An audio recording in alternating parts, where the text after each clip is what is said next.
หมึกอึลายปานแตงโมทุกคน ฟักทอง นี่ลูกหนึ่ง ได้2 ลูก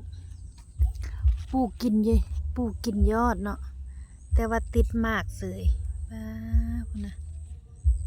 ใหญ่ขึ้นใหญ่ขึ้น คิดว่าสิบุติดหมาก ตัวนั้นกะ ได้ติด2 หมากเนาะ สิใหญ่สำใดก็ยังบ่ฮู้เนาะยันแต่เหลืองตายก่อนยันแต่เหลืองแล้วก็ตุยก่อนเนาะ ดอกงามงามอันนั้นกำมะละ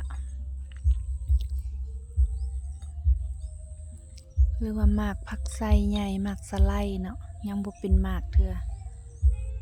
ได้ต้นหนึ่ง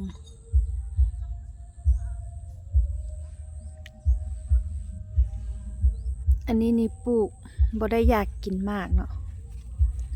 ฟักทองนี่บ่อยากกินมากดอกเนาะบักอื่นนี่อยากกินยอดมันทุกคนมักกินยอดมันเอาไปแกงใส่ดูกหมูเนาะแซ่บแกงใส่หน่อไม้ก็แซ่บใส่อ้อใส่ออมก็แซ่บเนาะเป็นดอกเป็นยอดนี่